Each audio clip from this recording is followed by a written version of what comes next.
Hello everyone, welcome to Priyanka chemistry classes. कैसे हैं आप सब? आई होप आप अच्छे होंगे। जैसा कि हम सॉल्यूशन चैप्टर के मोस्ट ऑफ द टॉपिक्स जो हैं वो डिस्कस कर चुके हैं, आज हमारा एक लास्ट टॉपिक बचता है, that is van't Hoff factor. ठीक है, तो हेडिंग लगाएं abnormal molar masses and van't Hoff factor.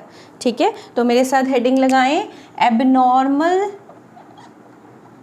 Molar masses, abnormal molar masses. पहले हम ये समझ लेते हैं, फिर हम वेंट हॉफ फैक्टर पे आते हैं। एक्चुअली जब मैंने आपको कॉलिगेटिव प्रॉपर्टीज़ पढ़ाई थी, मैंने बताया था 4 कॉलिगेटिव प्रॉपर्टी होती हैं। सबसे पहले हमने पढ़ी थी relative lowering of vapour pressure, अगर आपको याद हो। Second one elevation of boiling point, third depression in freezing point and fourth osmotic pressure. ठीक है, हमने 4 कॉलिगेटिव प्रॉपर्टी पढ़ी हैं। कॉलिगेटिव प्रॉपर्टीज़ वो प्रॉपर्टी होती हैं जो number of particles of solute पर डिपेंड करें, सॉल्यूट के नेचर पर डिपेंड ना करें। इतनी बात हम कर चुके थे। तो मैं जब उस वक्त आपको पढ़ा रही थी, मैंने बोला था जितने भी हमने कॉलिगेटिव प्रॉपर्टी के जितने भी फॉर्मूलाज हमने निकाले थे, वो सब सॉल्यूट कौन सा था उन केसेस में? Non electrolyte. हमने कौन से सॉल्यूट को लेके चले थे? जो सॉलिड सॉल्यूट था, नॉन वॉलेटाइल सॉल्यूट था, वो कैसा था? Non electrolyte. Non electrolyte solute वो सॉल्यूट होते हैं जो अपने रिस्पेक्टिव आयन में डिसोसिएट नहीं होते हैं, मैंने आपको बताया था। तो उससे हमारे पास 4 फार्मूलाज निकल कर आए थे। कौन कौन से अगर आपको याद हो तो एक था P0S minus PS divided by P0S is equal to zeta B. ये फर्स्ट कॉलिगेटिव प्रॉपर्टी थी, that is relative lowering of vapour pressure. इतनी बात की थी। सेकेंड कॉलिगेटिव प्रॉपर्टी हमारी निकल कर आई थी elevation of boiling point, that is delta TB। वो किसके इक्वल आया था? KB into molality. ठीक है, तो ये क्या था? Elevation of boiling point. इतनी बात हो गई थी। तीसरा फॉर्मूला हमारा निकल के आया था थर्ड कॉलिगेटिव प्रॉपर्टी का, that is depression in freezing point, delta TF is equal to KF into molality. ठीक है, मैं इसको लिख दूँ, ये क्या था? Depression in freezing point. ठीक है, एंड फोर्थ कॉलिगेटिव प्रॉपर्टी को हमने पाई से डिनोट किया था, दैट इज ऑस्मोटिक प्रेशर, और इसका फॉर्मूला आया था CRT और you can say MRT, molarity R into T, that is osmotic pressure. इतनी बात कर ली थी। ये फॉर्मूलाज किस पर एप्लीकेबल थे? नॉन इलेक्ट्रोलाइट सॉल्यूट के ऊपर, नॉन इलेक्ट्रोलाइट सॉल्यूट, जैसे ग्लूकोज, यूरिया, सुक्रोज। मैंने उस लास्ट टाइम भी आपको बताया था, ये अपने रेस्पेक्टिव आयन में डिसोसिएट नहीं होते। जब हम इनको किसी पार्टिकुलर सॉल्वेंट में डिसॉल्व करते हैं, अगर 1 मोल ग्लूकोज है तो बाद में भी 1 ही मोल रहता है। अब मैं बात कर रही हूँ, अगर हमने सॉल्यूट नॉन इलेक्ट्रोलाइट की बजाय क्या लिया होता? इलेक्ट्रोलाइट। इलेक्ट्रोलाइट कौन होते हैं? जो अपने रेस्पेक्टिव आयन में डिसोसिएट हो जाते हैं, जैसे NaCl, है ना? NaCl डिसोसिएट हो जाएगा Na+Cl माइनस में। आपने कुछ और ले लिया, K4FeCN6, है ना? ये ले लिया आपने MgCl2 ले लिया। ये सब क्या कहलाते हैं? इलेक्ट्रोलाइट। तो इलेक्ट्रोलाइट जब भी होगा, आपको पता है, पहले आपने NaCl लिया, 1 मोल लिया, है ना? 1 मोल, अगर मैंने कुछ नहीं लिखा तो 1 मोल है। जब अगर ये जैसे ही हम इसे वॉलेटाइल सॉल्वेंट में डिज़ोल्व करते हैं और इसका जो डिसोसिएशन है वो 100% हो जाता है, और आपको पता है किस में टूट जाएगा? Na+Cl-। तो इस केस में क्या होगा बच्चों? पहले NaCl 1 मोल था, यानी मेरे पास जो थ्योरेटिकल मोल्स हैं वो कितने हैं? 1। हमने शुरू में NaCl लिया, लेकिन ड्यूरिंग द डिसोसिएशन वो 2 में डिसोसिएट हो गया। बाद में जो ऑब्जर्व्ड मोल्स आएंगे वो कितने हो गए? Observed moles will be 2, 1 mole Na+ का, 1 मोल Cl- का। और आपको पता है ये जितनी भी कॉलिगेटिव प्रॉपर्टीज़ हैं वो किस पर डिपेंड करती हैं? Number of moles of solute. अब अगर ड्यूरिंग द प्रोसेस अगर number of moles of solute double हो गए, अब देखो यहाँ 1 मोल हमने लिया था, बाद में वो टूट के 2 हो गया, तो भाई जो जितनी भी वैल्यूज़ हैं कॉलीगेटिव प्रॉपर्टी की, उनके मोलर मासेस में एबनॉर्मेलिटी आ जाएगी, वो कॉलीगेटिव प्रॉपर्टीज़ बढ़ जाएंगी। अब की बार पहले 1 मोल था, अभी 2 मोल हो गया, और ये डायरेक्टली प्रोपोर्शनल होती है नंबर ऑफ मोल्स के। समझ रहे हैं मेरी बात? तो इस इलेक्ट्रोलाइट आने की वजह से इनके मोलर मासेस में क्या आ जाएगी? एबनॉर्मेलिटी आ जाएगी आफ्टर डिसोसिएशन और एसोसिएशन। एसोसिएशन भी हो सकता है, इन केसेस में आप देख रहे हो सब में डिसोसिएशन हो रहा है। अगर मैंने 2 मोल CH3COOH ले लिया, ठीक है, 2 मोल CH3COH आपस में डाइमर फॉर्म करता है, एसोसिएट हो जाता है, एसोसिएट हो जाता है। क्या हो जाता है? एसोसिएट हो जाता है, जुड़ जाता है। जैसे CH3COOH है ना बच्चों, CH3C डबल बॉन्ड OOH, ये दूसरे वाले मोल के साथ, एसिटिक एसिड के दूसरे मोल्स के साथ डाइमर बना रहा है। अभी हमने यहाँ 2 मोल लिए थे, यानी थ्योरेटिकल मोल कितने हैं इस केस में? Theoretical moles are 2। बाद में इन्होंने डाइमर बना लिया, डाइमर बना लिया तो जो ऑब्जर्व्ड मोल्स हैं वो कितने हो गए? ऑब्जर्व्ड मोल्स 1 हो गए, कम हो गए। तो अब की बार मोलर मासेस में फिर कॉलीगेटिव प्रॉपर्टीज़ की वैल्यू चेंज हो जाएंगी। तो आफ्टर एसोसिएशन और डिसोसिएशन जब भी होगा तो जो मोलर मासेस हैं उनमें एबनॉर्मेलिटी आ जाएगी, कॉलीगेटिव प्रॉपर्टीज़ की वैल्यू चेंज हो जाएंगी, और इसी को ही क्या कहा जाता है? Abnormal molar masses. आई बात समझ में? जब हम कौन सा सॉल्यूट ले रहे हैं? इलेक्ट्रोलाइट, जो अपने रेस्पेक्टिव आयन में या तो डिसोसिएट हो रहे हैं या तो एसोसिएट हो रहे हैं। ठीक है, तो इतनी बात नोट करो। यानी अब की बार हम एक नया टर्म इलेक्ट्रोलाइट के केस में इंट्रोड्यूस करेंगे, that is went Hoff factor. Went Hoff factor कब इस्तेमाल होगा? जिसे हम आई से डिनोट करेंगे, स्मॉल आई। किससे डिनोट करेंगे? Small I. कब हमें इंट्रोड्यूस करना पड़ा? जब हमने कैसा सॉल्यूट लिया? इलेक्ट्रोलाइट। जब सॉल्यूशन में कौन सा सॉल्यूट प्रेजेंट है जो अपने रिस्पेक्टिव आयन में डिसोसिएट हो रहा है, तो ये आई जो है वो डिसोसिएशन और एसोसिएशन के पार्टिकल्स को बताएगा कि number of particle after dissociation कितने हैं और आफ्टर एसोसिएशन कितने हैं। ठीक है, तो इतना नोट करें। फिर हम आते हैं वेंट हॉफ फैक्टर पर कि हम किस तरह से इसको रिप्रेजेंट करेंगे। ऑलराइट, इतना नोट करें। फिर मैं आपको डेफिनेशन लिखवा देती हूँ एबनॉर्मल मोलर मासेस की। ठीक है, चलिए मैं इसको रब कर रही हूँ। लिखिए, इसको रब करके एक डेफिनेशन लिखते हैं। इन केस ऑफ डिसोसिएशन और एसोसिएशन, लिखें मेरे साथ साथ।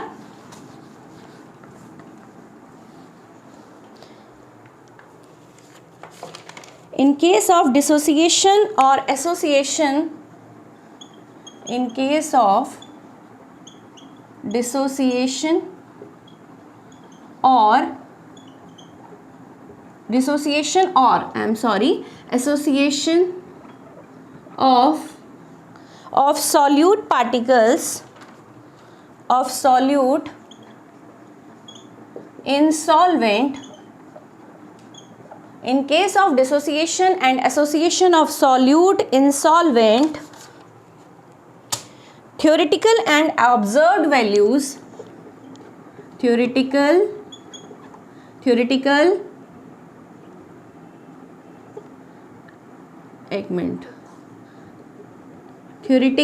and observed value of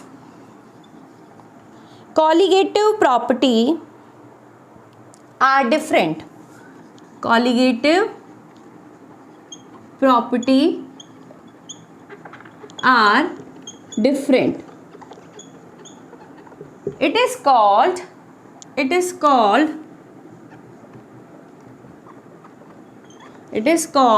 abnormal molar masses. Abnormal molar masses. इतनी बात समझ आई? जैसे हमने NaCl लिया, NaCl का डिसोसिएशन हो गया, और अगर वो डिसोसिएशन 100% है तो वो किस में टूट जाएगा? Na+Cl-। तो अगर मैं इस केस में देखूं तो थ्योरेटिकल मोल्स कितने हैं? Theoretical moles are 1 and calculated और ऑब्जर्व्ड दोनों वर्ड आप यूज कर सकते हैं। ऑब्जर्व्ड मोल्स अभी कितने हो गए?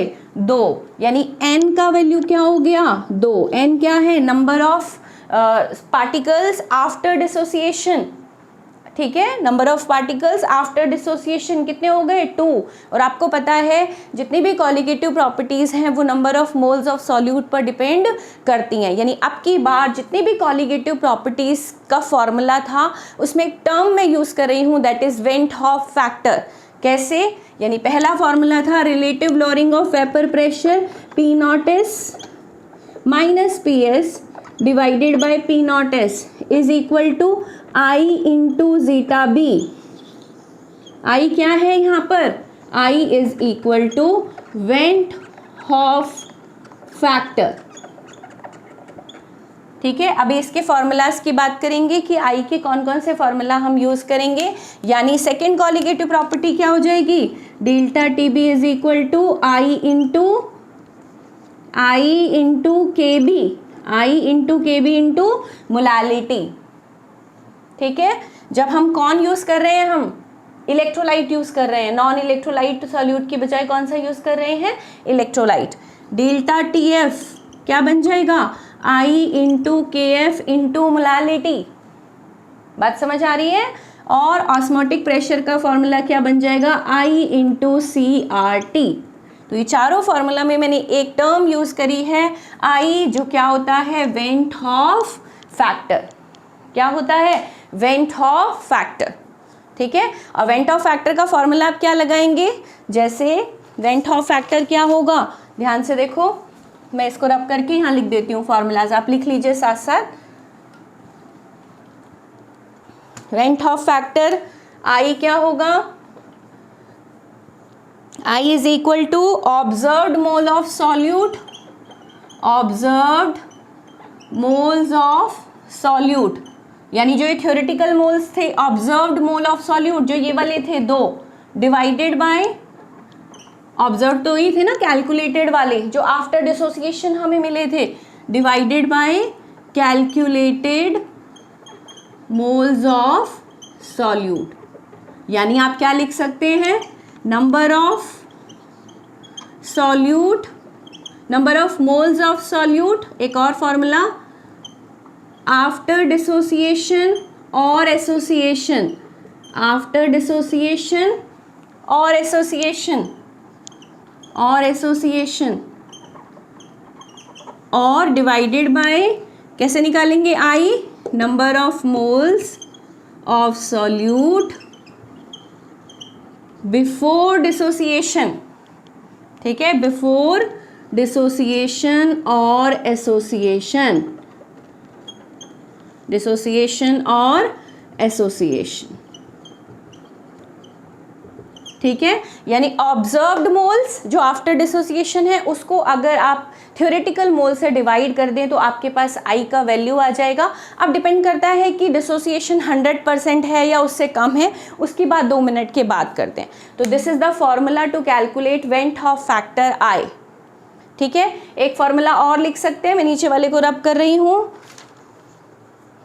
आपको पता है जितनी भी कॉलिगेटिव प्रॉपर्टी हैं वो मोलर मासेस के क्या हैं? इन्वर्सली प्रोपोर्शनल हैं। अगर आप देखते हैं कोई भी फॉर्मूला अगर आप लगा रहे हैं, delta T B is equal to I into K B into molality, और मोलालिटी क्या होता है? Number of moles of solute, है ना, और वेट ऑफ द सॉल्वेंट। इतनी बात पता है। नंबर ऑफ मोल्स को हम क्या लिखते हैं? Given mass of solute divided by molar mass. तो आप देख रहे हो जितनी भी कॉलिगेटिव प्रॉपर्टी हैं वो सब मोलर मासेस के क्या हैं? Inversely proportional. मोलर मासेस के क्या हैं? Inversely proportional. Went Hoff factor के क्या हैं? Directly proportional. यानी अगर मैं एक मोलर मासेस के टर्म में I का फॉर्मूला लिखूं तो क्या हो जाएगा? अब की बार I इज इक्वल टू, अब की बार जो कैलकुलेटेड ऑब्जर्व्ड डिवाइडेड बाय, हमें यहाँ लिखना था theoretical, I am sorry, theoretical. तो थ्योरेटिकल नीचे आएगा ना, बिफोर डिसोसिएशन। कैलकुलेटेड तो ऑब्जर्व्ड ही हो गया ना बच्चों, ठीक है। तो इसको करेक्ट कर लेना please. I is equal to, अब की बार theoretical molar mass of solute divided by observed molar mass. तो ये इसका एक नया फॉर्मूला हो गया। अब की बार थ्योरेटिकल ऊपर गया, ऑब्जर्व्ड नीचे आया बच्चों, क्योंकि मोलर मासेस कॉलिगेटिव प्रॉपर्टी के क्या होते हैं, इनवर्सली प्रोपोर्शनल। आपको दो फॉर्मूला याद रखने हैं, number of moles of solute observed जो आफ्टर डिसोसिएशन है डिवाइडेड बाय बिफोर डिसोसिएशन। ठीक है, अगर मोलर मासेस के रिस्पेक्ट में आई का फॉर्मूला निकालना हो तो थ्योरेटिकल जो बिफोर डिसोसिएशन मोलर मास जितना था, आफ्टर डिसोसिएशन जो आपने कैलकुलेट किया है वो नीचे रखना है, ऊपर वाला थ्योरेटिकल वाला ऊपर। आप क्या निकाल लेंगे, वेंट हॉफ फैक्टर। ठीक है, अभी निकालना सिखाएंगे, बहुत सिंपल है, ये तो जस्ट थ्योरेटिकल पार्ट है। अब कैसे कैलकुलेट करना है वो देखते हैं। ठीक है, तो इतना नोट करें, फिर हम वेंट हॉफ फैक्टर निकालना देखते हैं कि डिफरेंट जो सॉल्यूट हैं इलेक्ट्रोलाइट्स उनके लिए हम वेंट हॉफ फैक्टर कैसे निकालेंगे। ठीक है, इतना समझ आया, इतना नोट करें, फिर हम आगे बढ़ते हैं। चलिए, theoretical molar mass divided by observed molar mass. Alright, बढ़े आगे। चलो, जैसे अब मैं आपको कुछ एग्जाम्पल से समझा देती हूँ। जैसे अभी अभी हमने लिया NaCl, है ना। NaCl का अगर 100% डिसोसिएशन हो गया तो ये किस में टूट गया, Na प्लस Cl माइनस में टूट गया। ठीक है, आपको पता है इसके थ्योरेटिकल मोल्स कितने हैं, 1, और आफ्टर डिसोसिएशन N की वैल्यू कितनी हो गई है, 2, 1 और 1 2। ठीक है, तो आपको I का वैल्यू क्या रखना है, शुरू में observed moles divided by theoretical moles. Clear, theoretical mole 1 है, ऑब्जर्व्ड मोल 2 है, तो कितना आ गया, 2/1 2 2/1 कितना आ गया, 2। क्लियर हो गई बात। अब स्टार्टिंग में देखो, एक और एग्जांपल ले ले, K4FeCN6, ये आपको दे रखा है, K4FeCN6। ठीक है, आपको बोले कि इसका डिसोसिएशन हो रहा है, ये जब हम इसे नॉन वॉलेटाइल सॉल्यूट है, बट कौन सा है, इलेक्ट्रोलाइट है, जो अपने रिस्पेक्टिव आयन में क्या हो जाएगा, डिसोसिएट हो जाएगा। अगर डिसोसिएशन 100% है, डिसोसिएशन कैसा है, 100%, तो ये कैसे टूटेगा, देखो ये बनेगा 4K+, 4 मोल किस में टूट जाएंगे, K+ में, और 1 मोल ये, क्योंकि ये कोऑर्डिनेशन कंपाउंड है। मैं आपको बाद में जब चैप्टर 9 पढ़ाऊंगी तब पढ़ाऊंगी कोऑर्डिनेशन कंपाउंड कैसे डिसोसिएट होते हैं। Fe के साथ जो Cn है वो अपने रिस्पेक्टिव आयन में डिसोसिएट नहीं होगा, यानी ये 1 मोल हो गया, ये 4 हो गया, तो 4 + 1 कितना हो गया, N का वैल्यू 5। N का वैल्यू कितना हो गया, 5। स्टार्टिंग में कितना था, 1, यानी ऑब्जर्व्ड मोल्स कितने हैं, 5, थ्योरेटिकल मोल कितने हैं, 1, यानी वेंट हॉफ फैक्टर कितना आ गया, 5। अगर डिसोसिएशन कैसा है, 100%, डिसोसिएशन क्या है, 100%। बात समझ आ रही है, एकदम क्लियर है कहानी। चलिए नेक्स्ट एक और देख लेते हैं, MgCl2। अगर डिसोसिएशन 100% हो रहा है, किस में टूटेगा, Mg2+ + 2Cl-। ये तोड़ना तो आपको आता होगा ना, Mg पर +2 का चार्ज है, क्लोरीन पर -1 का चार्ज है, +2 को न्यूट्रल करने के लिए 2 मोल क्लोरीन के लगते हैं, आपको पता है। ठीक है, तो स्टार्टिंग में कितना मोल था, 1 मोल, बाद में 1 और 2 3, यानी I का वैल्यू क्या आएगा, 3/1 यानी 3। N का वैल्यू 3 आया, after dissociation number of particles 3 हो गए। थ्योरेटिकल मोल्स कितने थे, पहले हमने 1 ही मोल लिया था, 3/1 दैट इज 3। ये सब मैं कब बता रही हूँ, I निकालना जब कितना डिसोसिएशन हो, 100%। कई बार 60% डिसोसिएशन दे रखा होता है क्वेश्चन में, फिर क्या करेंगे, तो इतना नोट करें। उसके बाद मैं आपको बताती हूँ कि अगर 100% डिसोसिएशन ना हो तो क्या करना है। ठीक है, सिंपल है वो भी, इतना नोट करें, फिर हम आगे बढ़ते हैं। चलिए मैं इसे रब कर रही हूँ, फिर मैं आपको 2 फॉर्मूला बताती हूँ।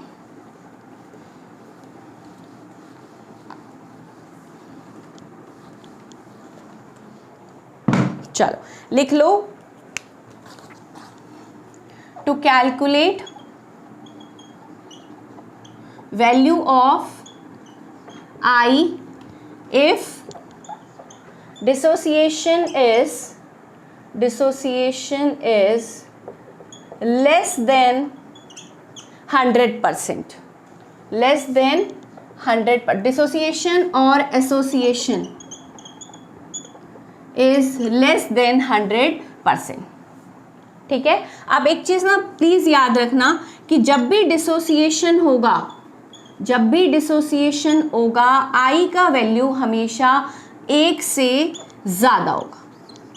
सिंपल सी बात है, जब भी डिसोसिएशन होगा आई का वैल्यू हमेशा 1 से ज़्यादा होगा, और जब भी एसोसिएशन होगा हमेशा आई का वैल्यू 1 से क्या आएगा, कम। सिंपल सी बात है, अगर कोई चीज़ 2 मोल थी बाद में वो 1 मोल बना रही है तो आई का वैल्यू आधा हो गया ना, हाफ हो गया, क्योंकि डाइमर बन गया।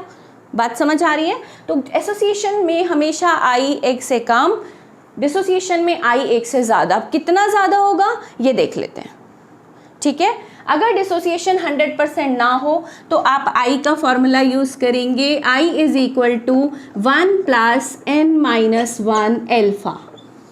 यहाँ पर एल्फा क्या है, degree of dissociation, degree of dissociation कि अगर 100% है, अगर 100% डिसोसिएशन होता है, आपको पता है एल्फा का वैल्यू क्या हो जाएगा 1, 100/100। ठीक है, अगर 60% डिसोसिएशन है तो 60/100 कितना आ गया अल्फा का वैल्यू 0.6। 40% है तो अल्फा क्या रखेंगे 0.4।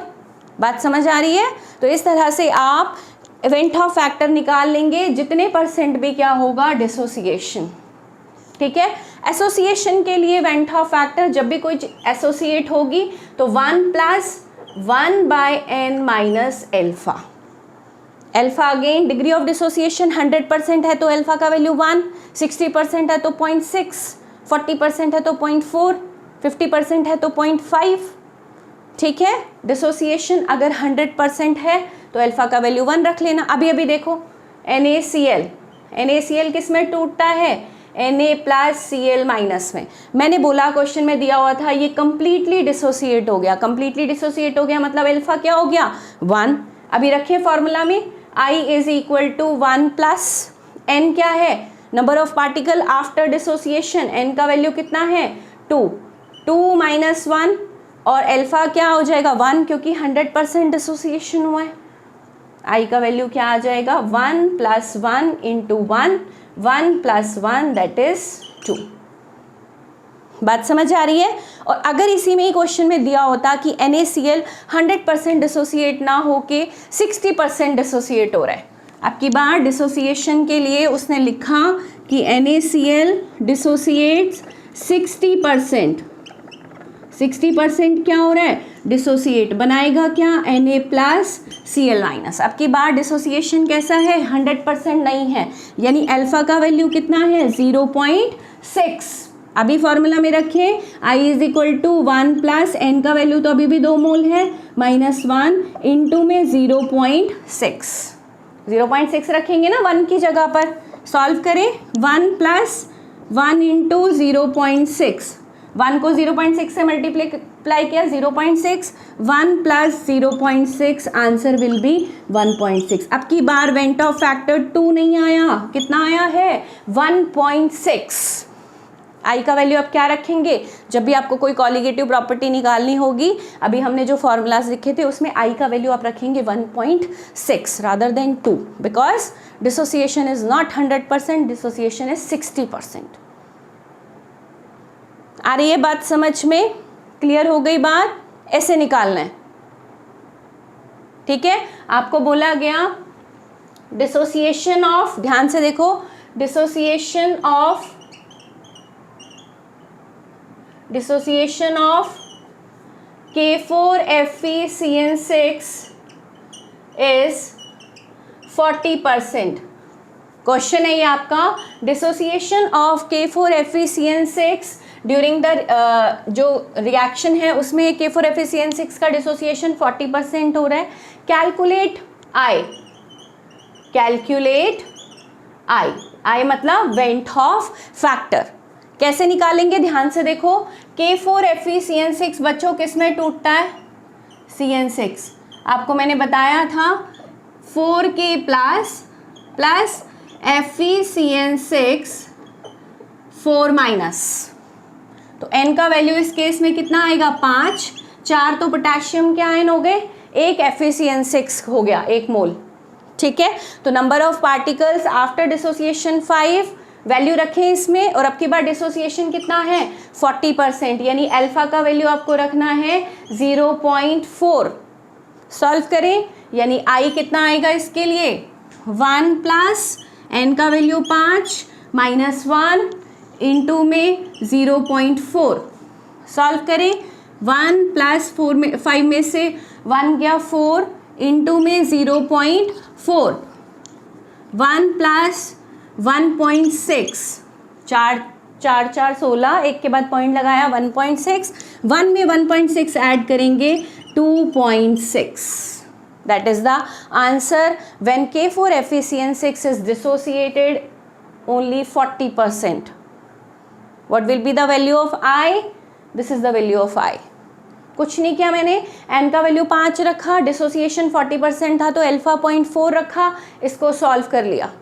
5 में से 1 गया 4, 4 इंटू 0.4 1.6, 1.6 में 1 ऐड किया 2.6। क्लियर? एसोसिएशन देख लें, एसोसिएशन के लिए आई कैसे निकालना है। चलिए इतना नोट करें मेरे साथ साथ, फिर मैं एक क्वेश्चन डालती हूं एसोसिएशन का। चलिए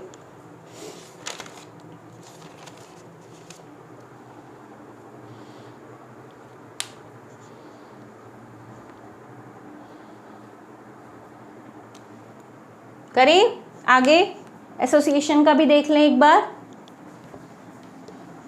आपको बोला गया आपके पास 2 मोल CH3COOH है, उसने मिलकर डाइमर बना लिया। ठीक है, 2 moles of CH3COOH form dimer. Dimer बन रहा है मतलब एसोसिएशन हो रहा है। क्या हो रहा है? एसोसिएशन। ये क्या बना रहा है? डाइमर बना रहा है इस तरह से, CH3COOH का होल ट्वाइस। तो थ्योरेटिकल मोल्स कितने हैं 2, बाद में कितना हो गया 1। N का वैल्यू है तो डाइमर बना रहा है ना, क्या बना रहा है? डाइमर। 2 मोल एसोसिएट हुए ना, तो कितने मोल एसोसिएट हुए? 2। मैंने एसोसिएशन के लिए क्या फॉर्मूला बताया था? I is equal to 1 plus 1/n-1 into alpha. मैं बोल रही हूँ यहाँ पर जो एसोसिएशन है वो 100% नहीं है, 80% एसोसिएट हुआ है। 80% एसोसिएट हुआ है CH3COH के 2 मोल, यानी अल्फा का वैल्यू कितना हो जाएगा 0.8। निकालें I का वैल्यू 1 प्लस 1/n, मतलब N का वैल्यू 2, डाइमर बना रहा है, ट्राइमर बनाएगा तो 3। अगर 4 मिलके टेट्रामर बना रहे हो तो आप 4 रखना है N का वैल्यू, -1, अल्फा क्या रखेंगे 0.8।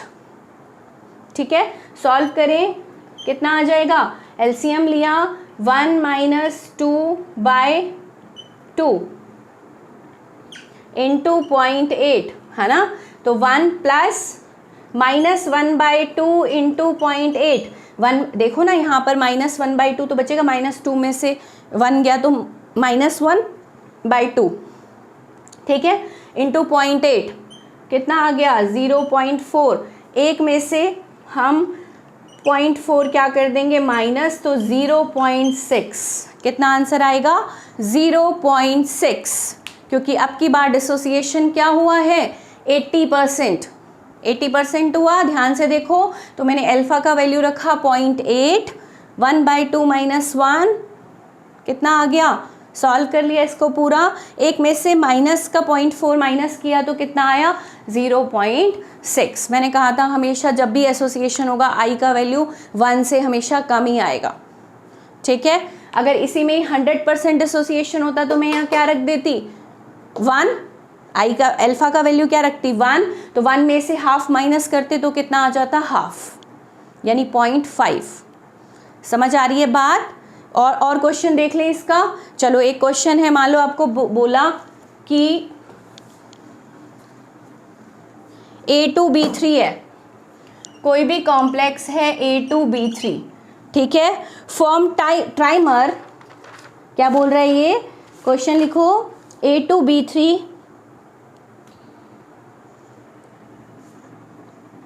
ट्राइमराइज यानी ट्राइमर बना रहा है ये 30%। A2B3 ट्राइमराइज 30%।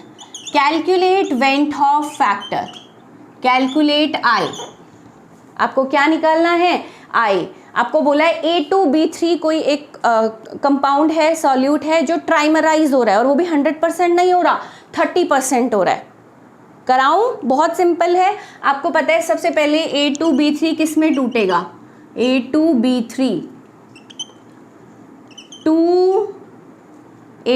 किस में टूटेगा? 2AB3 है ना, 3 माइनस प्लस, अगर मैं इसको तोड़ूं तो ये कैसे टूटेगा? जैसे ये एक तरीके से Al2O3 है ना, Al2O3 है तो ये कैसे टूटेगा? ऐसे नहीं टूटेगा, ये टूटेगा 2A3 प्लस, जैसे हम इसको तोड़ते थे 2Al3 प्लस 3O2 माइनस, ऐसे तो तोड़ते थे, तो इसको भी हम ऐसे तोड़ेंगे 2A3 प्लस और 3B पर 2 का माइनस चार्ज, ऐसे तो तोड़ेंगे बिल्कुल। ये एक तरीके से Al2O3 है बच्चों, ध्यान से देखो। अब देखो इसके ये अब थ्योरेटिकल मोल कितना है? 1 मोल ही है। बाद में कितना हो गया? 2 और 3 5, यानी आफ्टर डिसोसिएशन n का वैल्यू कितना आ गया? 5। n का वैल्यू कितना आ गया? 5। डिसोसिएशन की बात कर रही हूँ, लेकिन अभी इसमें क्या हो रहा है? ये ट्राइमराइज हो रहा है, मतलब इसने ट्राइमर बनाया है। क्या बनाया है? ट्राइमर बनाया है। ठीक है, तो इसके लिए ये अगर यहाँ पर होता डिसोसिएशन तो मैं 5 लेती, अभी इसने ट्राइमर बनाया है। साफ पता चल रहा है हमें, क्वेश्चन में गिवन है ट्राइमर बनाया, मतलब इसने जो n का वैल्यू है वो कितना है? 3। जैसे डाइमर बनाया था तो n का वैल्यू कितना रखा था? 2। इस केस में क्या रखेंगे? n का वैल्यू 3। डिसोसिएशन की जरूरत नहीं, अगर इसी में अभी डिसोसिएट करके दिखाते हैं। दूसरे क्वेश्चन में हम क्या करेंगे? डिसोसिएट। अभी ये क्या कर रहा है? एसोसिएट कर रहा है। n का वैल्यू क्या रखोगे? 3। अभी सॉल्व करें, अगर मैंने इसके लिए n का वैल्यू 3 रखा, फॉर्मूला में पुट करें, I is equal to 1 plus 1 minus 1 by n minus 1 alpha. Alpha कितना है? 30%, यानी 0.3, और ट्राइमराइज हो रहा है ये, मतलब 1/3 माइनस 1 इंटू में 0.3। I का वैल्यू कितना आ जाएगा? 1 प्लस एलसीएम लेंगे, 3 1 में से 3 माइनस करेंगे तो कितना आएगा? 1 प्लस माइनस का 2/3 इंटू में 0.3, यहाँ माइनस का 2/3 बचा, इंटू में 0.3 कितना आया? 0.1, यानी 2 को अगर 0.1 से मल्टीप्लाई करेंगे तो 0.2 आ जाएगा, यानी I is equal to 1 minus 0.2 यानी 0.8 आ गया, 0.8।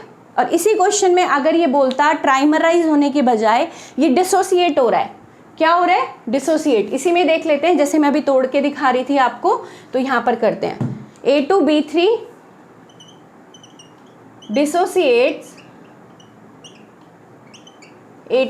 Dissociates 50%। Calculate value of I।